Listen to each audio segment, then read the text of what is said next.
Welcome to the Legally Speaking podcast. I'm your host, Rob Hanna. This week, I'm delighted to be joined by Sahar Farooqi. Sahar has recently joined as a partner with DAC Beachcroft in London and is building out a new advocacy service for the firm. His previous experience was working as a barrister, director and co-founder of DWF Advocacy. Whilst at DWF, he worked as a secondee barrister at Chewy & Company, now known as CCA in Malaysia, focusing on international disputes and business development. He is passionate about all things in terms of access to the bar and sits on the scholarship committee of Gray's Inn. So, a very warm welcome, Sahar. Thanks for having me, Rob. Excited to be here. We've had some really cool names on before, so I'm proud to be on the list. No, it's an absolute pleasure to have you on the show. And before we go through your amazing achievements and everything you have done to date, we do have a customary icebreaker question here on the show, which is, on the scale of 1 to 10, 10 being very real, how real would you rate the reality series Suits? I would say maybe 3 or 4, on the basis that I like to think that law firms and their recruitment process is slightly better than Suits. Not sure Mike Ross would get through in the real world. And one of the things I have a big problem with when it comes to Suits is this weird moment where you just march into another person's office in another firm and throw down a file, as if that happens, as if you could actually even get into the building. That's one of many problems with it. It's good for entertainment, but realism-wise, lacking a little bit. A little bit of Hollywood and entertainment goes a long way. So which legal TV show do you think is most like reality and why? They all have their flaws. I have to give that caveat. But I always remember watching Silks with Maxine Peake. And there were aspects of it that were unduly dramatized. The idea of counsel just snorting coke in chambers is a bit detached from reality. But the actual courtroom scenes were really, from my recollection, pretty much on the money.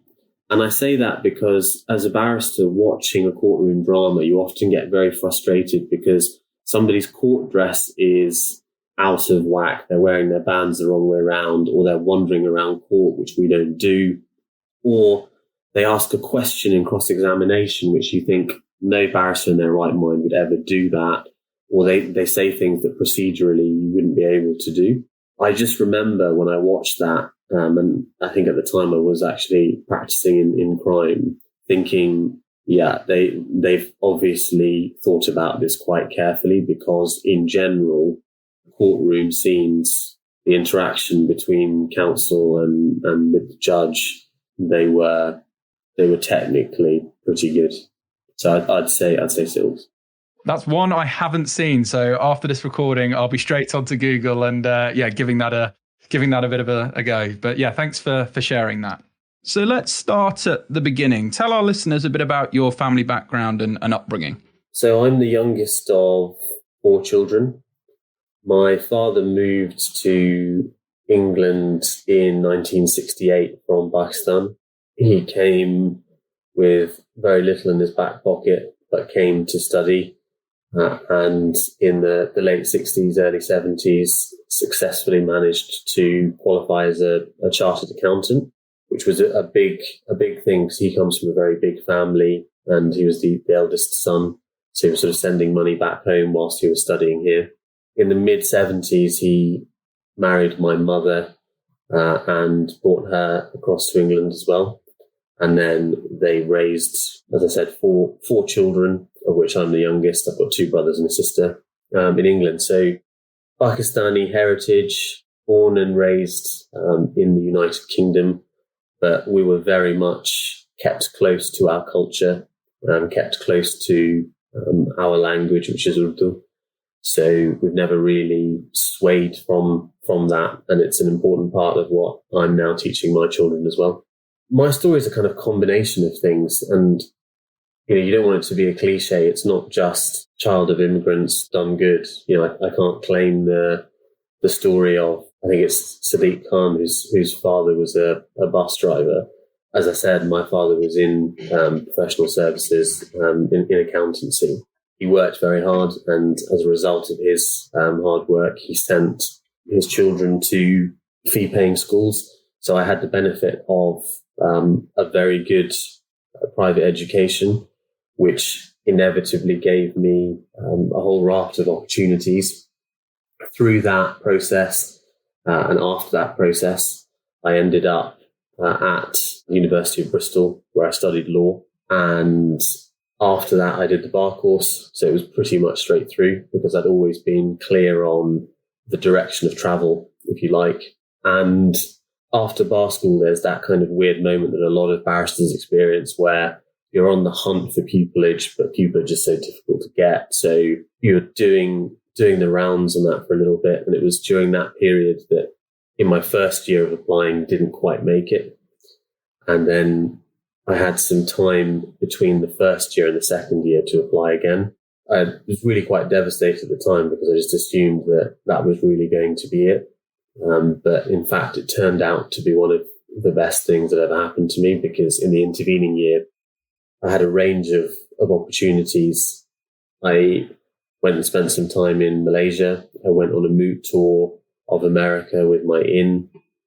I worked for Serco doing prosecutions in the magistrates' court. Really gained a whole load of experience. And then when I got pupillage, I was ready for it. I was really presenting as a different candidate within that 12-month period, I imagine. So yeah, that's a kind of a brief plotted history of the personal and professional journey. Yeah, and thanks so much for sharing that. And we're going to dive into a little bit more of those experiences later on. But one thing I wanted to ask, before becoming or sort of joining as a partner with DAC Beachcroft, you worked at DWF. So what was that like, and how did you do that? The whole DWF thing was actually completely random. I was at the criminal bar at the time, and I had just started to try and diversify my practice, because I was struggling a little bit financially and also emotionally with the work that I was doing in crime. And I had started doing a bit of civil work, a bit of immigration, and a few other things. At the time, of course, I was complaining to my wife about the situation, but not really doing anything about it. And as I remember, I was on my way home from, I think it was Snaresbrook, Crown Court, and I got an email on my phone saying you've been selected for interview at DWF. And I got home and I said to my wife, really bizarre, I just got this email from this law firm saying that they want me to come for an interview for an advocacy job. I was sort of proudly telling her that I must have been headhunted or something. To which she said, no, you're always going on about the situation you're in. And I saw that job come up, so I sent your CV in for it. That was 2014. And I went along for this interview, which turned out to be for a purely civil role. They were looking for a civil barrister. And the chair of the panel was a chap called Jonathan Robinshaw, who I'm now fortunate to call one of my best friends. He is the other co-founder of DWF Advocacy, and now at DAC Beachcroft, what we're calling 8DB. And he interviewed me, and if he tells the story now, he will tell you of someone who was coming across and presenting as a really good advocate, but probably lacking in the basics of civil procedure, having been in crime as long as I had, but decided to offer me the role. That was 2014, and I spent about 18 months or so at DWF doing general civil work, so personal injury and occupational health, disease work, clin neg, those sorts of things. It had always been my aspiration in a move like that, though, to go into commercial litigation work, particularly international arbitration was something I was really keen on doing. And as that sort of 18-month period rolled on, and this is one of the benefits of being employed within a solicitor's firm as a barrister, I was able to network within the firm and came across some partners who took a shine to me and therefore were willing to instruct me and involve me in the type of work that I wanted to do. So by around the 2-year mark, I had started doing a more broad sort of commercial practice. and that very quickly became international arbitration.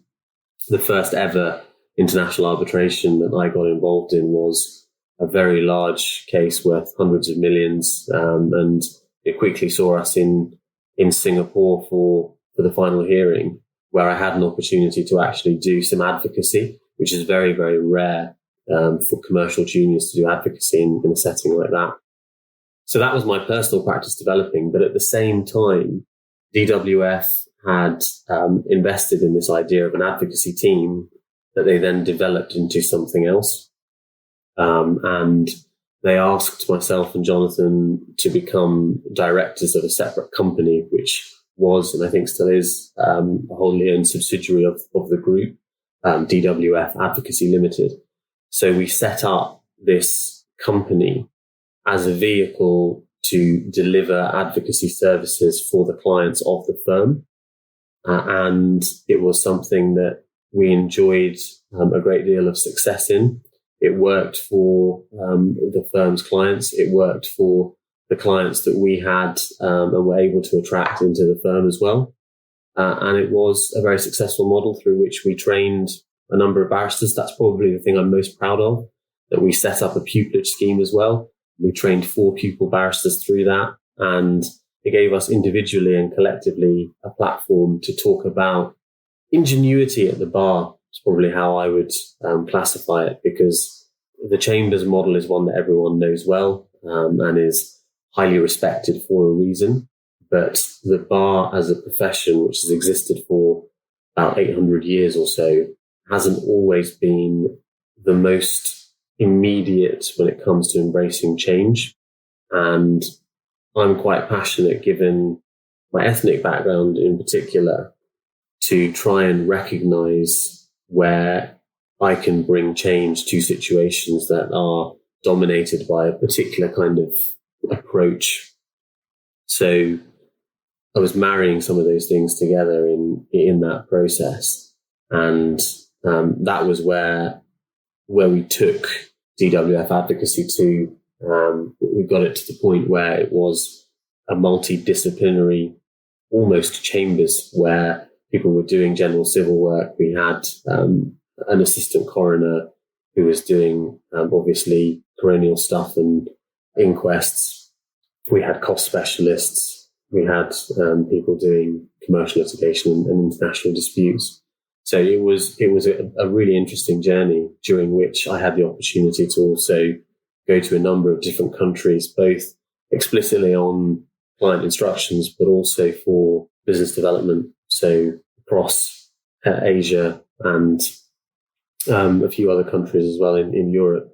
But I was leading for the last, I think, 2 or 3 years. I was leading the Pakistan and Malaysia desks as well for the firm, with sort of oversight for how we went about developing our networks in those jurisdictions. Really interesting. And thanks so much for giving us lots of detail around that. I'm sure a lot of people wouldn't have known half of what you managed to achieve. And it's really nice what you mentioned there about particularly the pupillage and supporting the junior aspiring barristers. So thanks so much for that. And just sticking with your journey, we mentioned, and you touched on briefly, you were a secondee barrister in Malaysia. What was that like? Tell us about that experience. Technically speaking, I think I've been a barrister, sort of secondee in Malaysia twice, or at least I did an internship in the first instance, and I think in maybe 2010 or something. I went out there pursuant to a scholarship that I had from my inn to spend some time with Chewy & Company. And that was a great opportunity, actually, in that particular space, in that moment, to spend some time with a chap called Edmund Bon, who was the chairman of the Malaysian Human Rights Bar Association, and he was a partner at the firm. During my time there, I got exposed to some of the work that he did, but more generally, some of the more commercial work that the firm itself did. And I made some lifelong friends amongst the partnership of the firm. But inevitably, the internship ended. I stayed on and lived in Malaysia for the best part of a year, because I had and have a lot of friends out there. So I came back, and later on in the DWF journey that I've just described, when I was approaching this sort of setting up of a Malaysia desk, it made sense to go back to Chewy and Company and talk about how the two firms could work together, which is what we were doing for a while. And my initial secondment there, which I think would have probably been 2015, 2016, something like that, was an opportunity just to reinvigorate some of my relationships there. And then over the coming years, both firms worked together on a range of projects. As a country, Malaysia is just so close to my heart. As I say, some of my dearest friends are Malaysian. I met a lot of Malaysians on the bar course. I had actually been to Malaysia before that as well, but it's such a beautiful country, so diverse in so many ways. The people, in particular, are so diverse. Just because what's available, anytime, day or night, on a street corner is an unimaginable, indescribable symphony of flavors that one just can't find so readily here, not without paying an awful lot. So highly recommend Malaysia. The experiences I've had there will always stay with me. Yeah, and I love what you mentioned there about the food, because I can definitely second that as a foodie.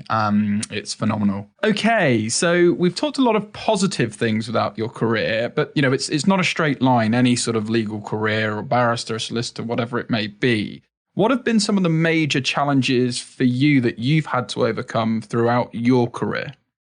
It's really tough when you talk about challenges, because in so many ways you drive on, and after a while you kind of forget they happened because you're focused on the next project, on the next challenge. They aren't sort of insurmountable challenges that I've faced, quite obviously, because I'm sat here in a position of relative success from where I started anyway. But I think the primary challenge that I had to overcome first and foremost was something that so many people encounter, if not everyone encounters, and that's just naysayers. People who thought that it was appropriate to go out of their way to tell me either that I was a moron, or that I couldn't achieve what I wanted to, that I lacked the discipline, that I lacked the intellect, that I lacked the ability.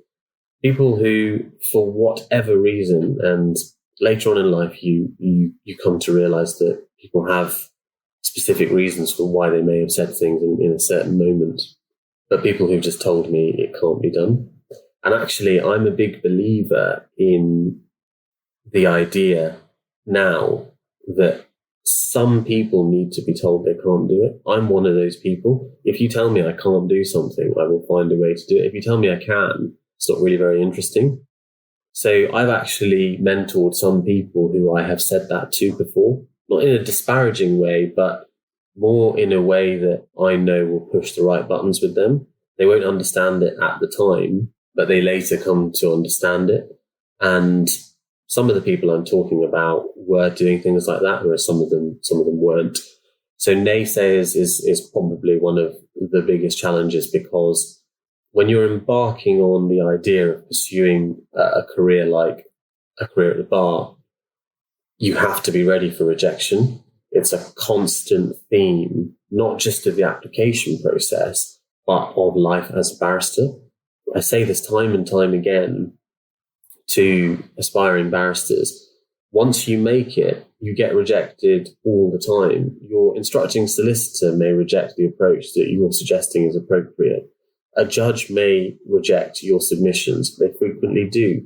Your opponent is there to reject your position and your ideas and your submissions. So it is constantly fighting against that. So you need to kind of have the wherewithal to deal with those sorts of things.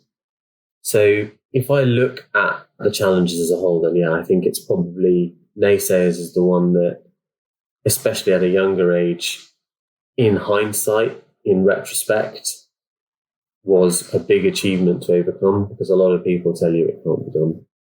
I resonate with that so much throughout my career as well. So it's so good that you've pointed that out. I can't stress enough that you have to find a mechanism of blocking out naysayers. So many people have said to me throughout my career, or you shouldn't start a business, you shouldn't do this, or this, that, and the other. I think I'm similar in your mindset, that if someone tells me I can't do something, I find that extra fire in my belly to find a way. So yeah, really love that answer and totally resonate with that. Sticking with your career then, you mentioned, you're at a fantastic place right now with DAC and have achieved a lot. But from making that move, sort of how and why did you make the transition? Tell us a bit about that.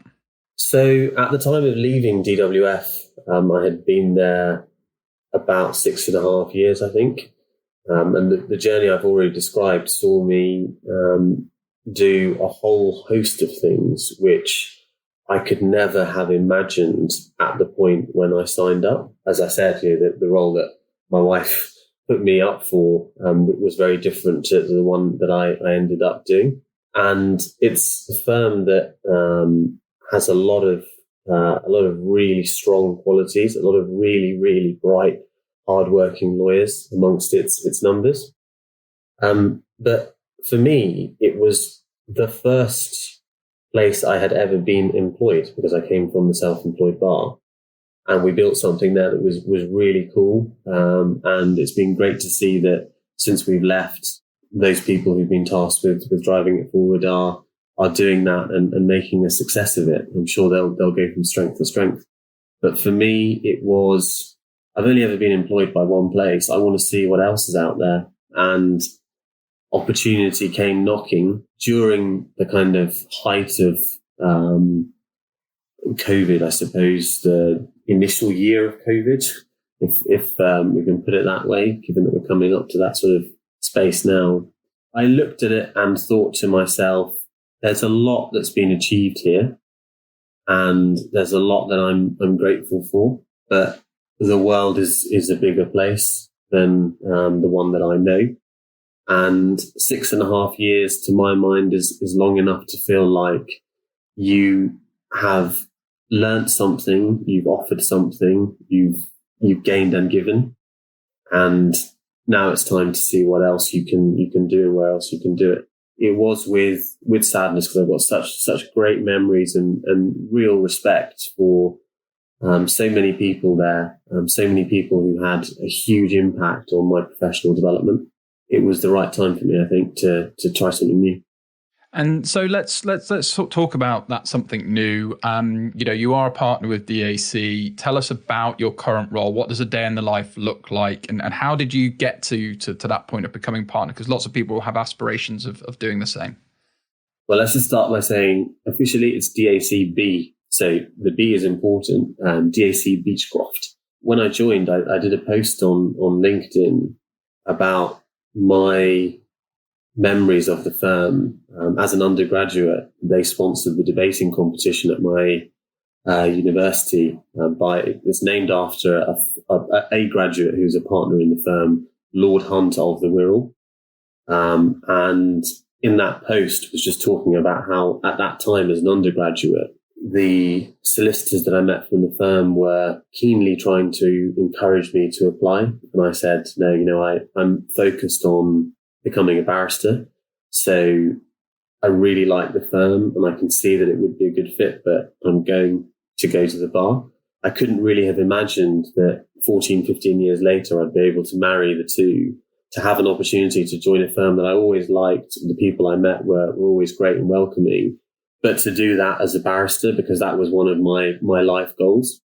Back then, barrister partners was a kind of rarity.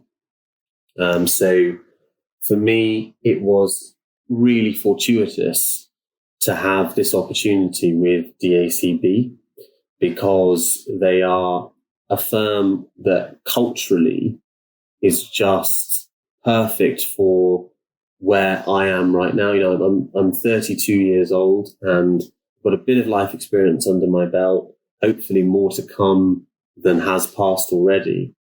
But a firm that is now in a position of real financial strength. DACB's financial position, which is well documented in the legal press, is seriously strong, which means that they are primed and ready to invest in innovation. And we represent, as a product, as an opportunity. When I say we, not being sort of pretentious or grandiose there, I'm referring to our services as barristers. We represent an innovation within a law firm. Having the ability for law firms to offer their clients barrister services as well as the traditional solicitor services is a big deal. And myself and Jonathan, who I mentioned earlier, have experience. I would contend we have the market leading experience in delivering those services in such a way as effectively a hybrid. So we've brought the bar to the solicitor's firm and we've kind of set up this chambers model. So looking at the ethos of the firm, looking at how they treat people, how they approach people, their values, and looking at their approach for me, which was important in relation to equality and diversity, which is a really important and central value of the firm. And as I said, their financial position, it was just a really, really exciting opportunity. And the vision that they pitched to us for where they see us going was just irresistible. It was just a really, really exciting opportunity. And fundamentally, a recognition that they see us as part of the future. They see us as people who have disrupted the market once, and they want us to take all of our learning and experience and help them on a similar journey, but do it in a way which reflects the ethos of the firm and their appetite and the direction, the travel that they want to go in. So having said all of that out loud, if I wasn't convinced before, I've just convinced myself again that it's definitely the right thing to have done.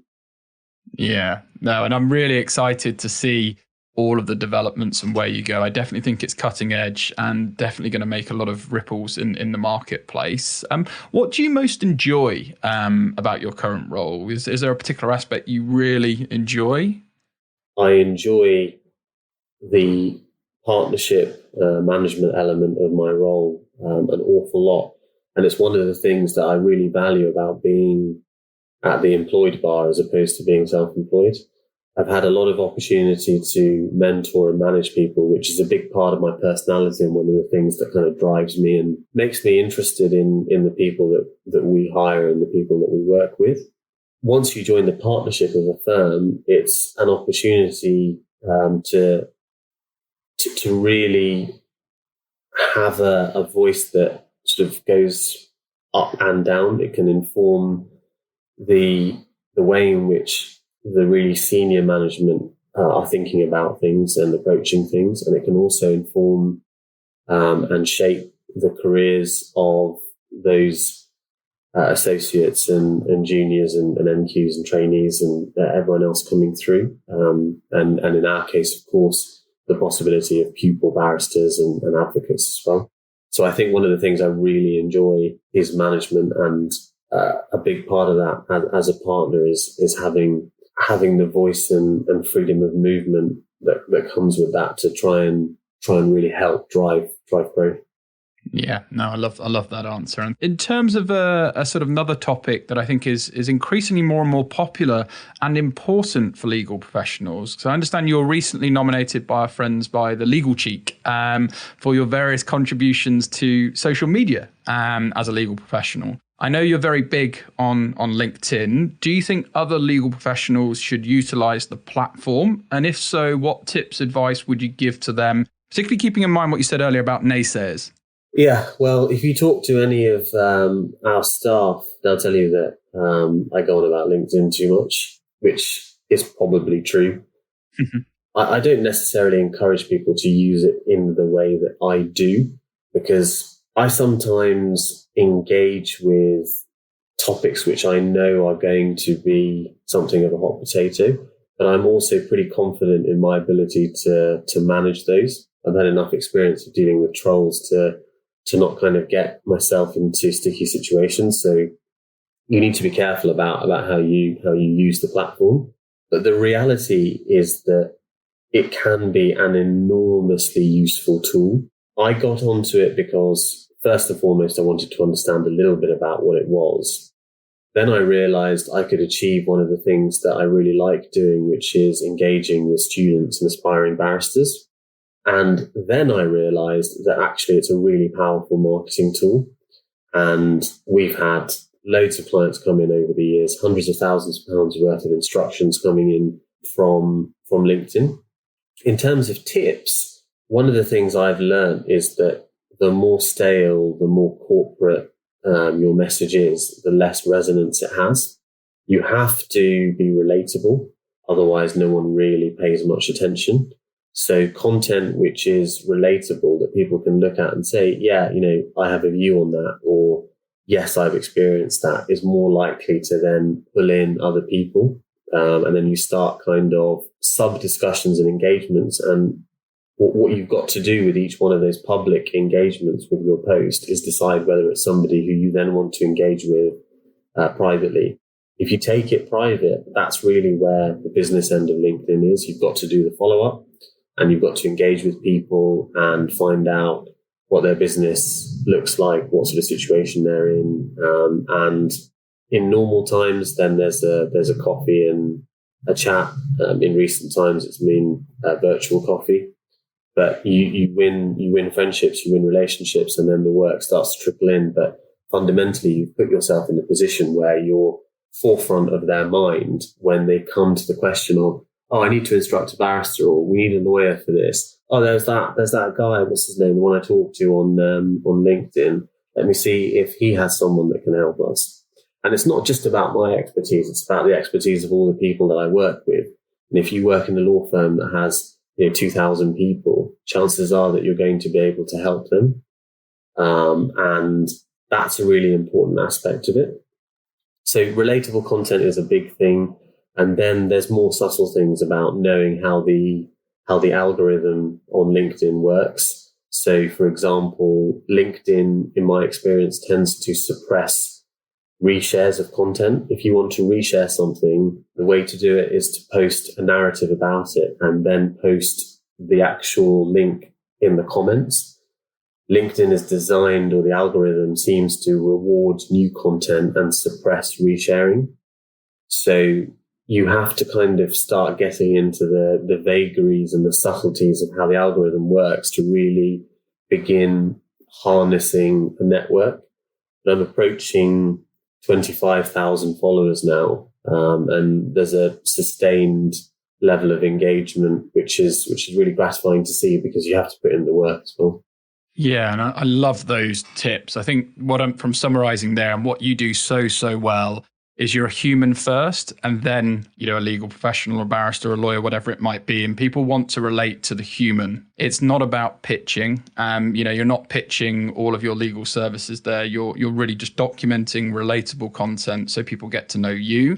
And it's great that you get such engagement and doing such a great job for the legal community. But what I'd also say to people starting out on LinkedIn is, likes and things like that are just like vanity of turnover. It doesn't matter. It's about net profit. It's about those discussions, like you've said, offline. If you get one good prospect that's engaging with your content, that could be helpful, then that's a great start. So I guess you would say the same, to encourage people that are worried about imposter syndrome, or my post only gets a certain amount of likes. Yes, that's great, and it shows that you're liked, but actually it's the overall quality of the people in your ecosystem that could lead to those discussions. So love everything you're saying there. It's being human, you're right, but it's also being vulnerable.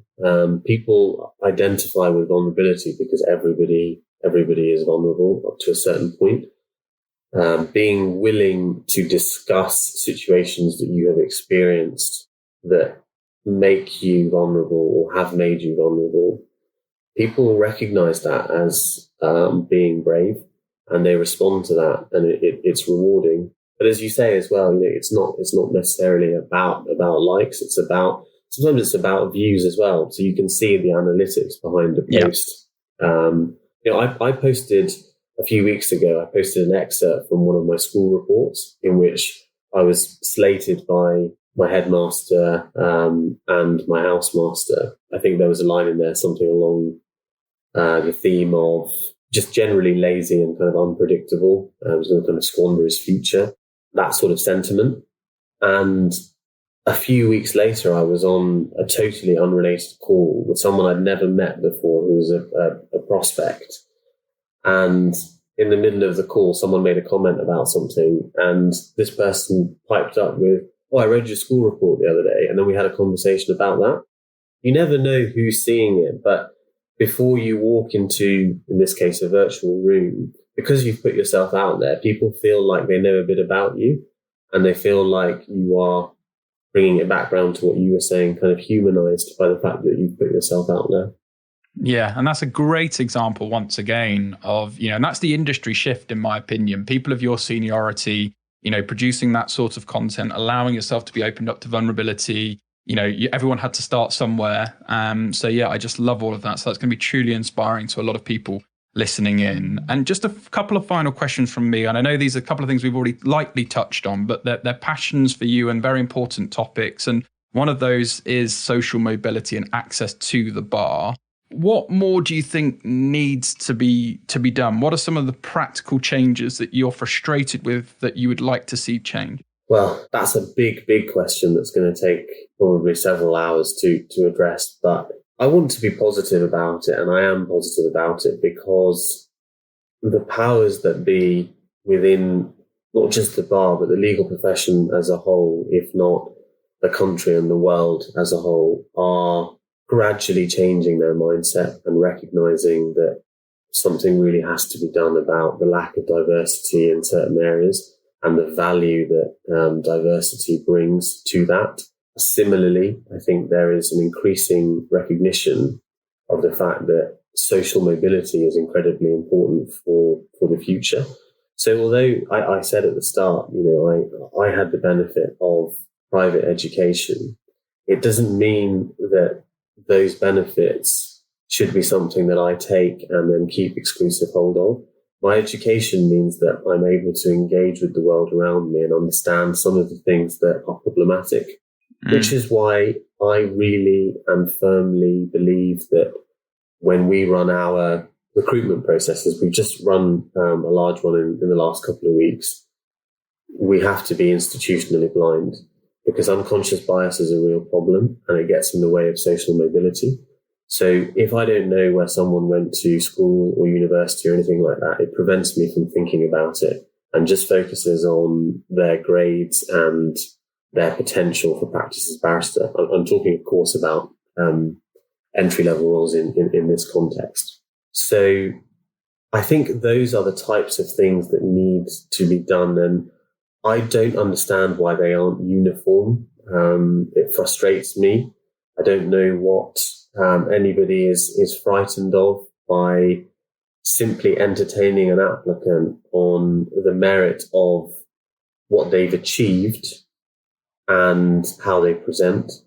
Where they achieve those things is irrelevant, and I feel that there is still too much emphasis on things like that. And if you begin kind of taking away those sorts of things, so again, by redacting names in the paper sift process, you're also taking away unconscious bias, normally around gender, but also occasionally about ethnicity as well. You're removing those types of things that get in the way. And I would really love to understand and hear from someone who tells me that, no, I need to know that this person went to a red brick university to be able to assess them, because I'd love to convince them of the contrary. Yeah, no, really fair, valid point. So well summed up. I think that's definitely an important topic. And these things, we could speak for it for hours and hours and hours, but I think thanks for kind of summarizing that. So you mentioned a little bit earlier at one point around 8DB. Can you tell us a little bit more about that? Yeah, absolutely. So 8DB stands for 8 DAC Beachcroft buildings, which is the name that we have given to our advocacy product, or for want of a better expression, our Chambers style service that we're rolling out at DACB. So 8DB is the specific name for the service, and it will house within it all of the barristers, clerks, solicitor advocates who undertake that type of work for the clients of the firm, as well as clients and solicitors from other firms and outside the firm as well. Super interesting. And I love that name and that link. So someone far smarter than me came up with that. Okay. And on the theme of sort of marketing media and being well recognized, I understand yourself and Jonathan authored an article in Counsel magazine recently. Do you want to tell us a bit about that? Yeah, so the Counsel magazine article was just an opportunity we had with obviously a publication that is directed largely at and whose readership is largely comprised of barristers. And what we are doing in the legal industry, what we're doing with 8DB is something of a disruptor. And everyone is familiar with the concept of an employed barrister. Everyone is familiar with the concept of an advocacy unit or an advocacy team within a firm. But this kind of hybrid model that we've created, that we've pioneered over the last 6-7 years, and that we are now rolling out and in some ways reimagining, is of interest to the bar. And that magazine was the appropriate platform to discuss some of the history of the journey, but also the vision for it, how it's different, why we think it's going to be a big part of the future of the profession as a whole. Great. Sounds really interesting. Finally, in terms of leaving a bit of inspirational thinking to particularly aspiring barristers or even junior barristers that are trying to navigate through their careers, what sort of top tip would you give to them, or maybe even people undertaking pupilages?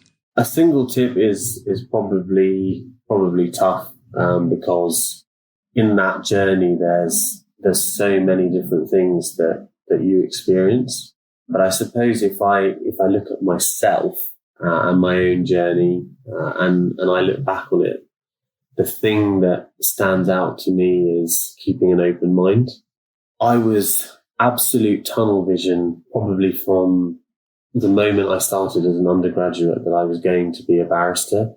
And as a result of that, I had a really fixed notion about what a barrister does, where they do their work, how they do their work, how they live, how they're paid, all of these sorts of things, which were really kind of odd and archaic notions. And at 19, the thought that I understood any aspect of the legal profession, let alone exactly how I wanted my career to look, is ludicrous. And it was only as time went on, and I think my mind was closed, I have to say, but as people forced me to open my mind to different possibilities and the employed bar, it really changed my own perception of how my career could look. If I spoke to that 19-year-old, the idea that I could be a partner in a law firm would make no sense to him. And it only made sense as the journey progressed and as my mind opened and I thought there's other possibilities here. Because yes, I love the day job. I love being in court. I love cross-examining witnesses. Making speeches is a hell of a lot of fun. And it is definitely a part of what I like doing. But I also like being involved in mentoring and management and strategy and finance and governance.